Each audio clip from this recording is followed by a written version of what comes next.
सरकार थोड़ा झूठ बोलती है तो चलिए हजम हो सकता है, लेकिन कुछ बातें ऐसी हैं कि गले के नीचे नहीं उतरती हैं।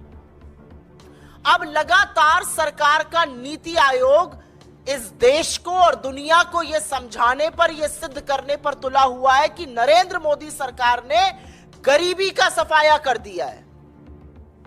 ये जो लोग आत्महत्या कर रहे हैं, ये जो बेरोजगारों पर लाठियां बरसाई जा रही हैं, जो बेरोजगार सड़कों पे उतरे हुए हैं, ये देश के नागरिक थोड़े ही हैं, ये कोई छुट्टे जानवर हैं जो घूम रहे हैं। यही समझाना चाहती है सरकार। इस देश के नीति आयोग ने अब यह सिद्ध करने का बीड़ा उठा लिया है कि देश में गरीबी नहीं है, और एक बिल्कुल चौंकाने वाला आंकड़ा आया है जिसके चलते नीति आयोग ने, एनएसएसओ का यह आंकड़ा आया, उसमें कहा है कि गरीबी 5% पर आकर टिक गई है।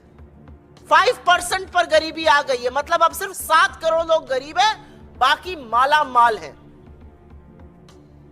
और इसीलिए ये जो झूठ है ये गले के नीचे नहीं उतरता है। याद रहे कि 11 साल बाद ये जो उपभोक्ता व्यय, जो कंजम्पशन एक्सपेंडिचर का सर्वे है, 11 साल के अंतराल के बाद आया है। हर 5 साल पे आना होता है। 2017-18 का सर्वे सरकार ने कहा था क्वालिटी नहीं ठीक है, इसलिए विड्रॉ कर लिया गया था। असलियत यह थी कि नोटबंदी और एक फ्लॉड जीएसटी के चलते, गब्बर सिंह टैक्स के चलते वो 40 साल के सबसे निचले स्तर पर पहुंच गया था। तो वो दिखाने की हिम्मत नहीं थी सरकार की, इसलिए दिखाया नहीं गया था। अब चुनावी दौर है, चुनाव से प्रेरित सर्वे खूब दिखाई जाएंगे। उनमें से एक दिखाया गया है, ताल ठोक कर बोला जा रहा है 5% ही अब गरीब इस देश में रह गए हैं। लेकिन अगर इन्हीं की रिपोर्ट आप मान लीजिए, हम चलिए इस रिपोर्ट का खंडन ही नहीं करते, हम इसी रिपोर्ट पर चर्चा करते हैं।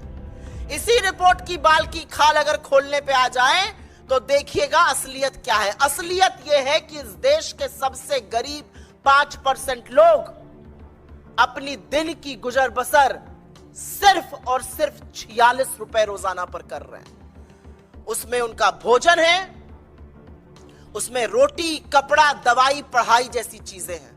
सिर्फ और सिर्फ 46 रुपए,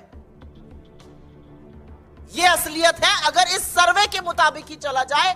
लेकिन सरकार उस सुर्खी को दबाना चाहती है, पर सच की वो ताकत है कि सच उभर कर निकल ही जाता है।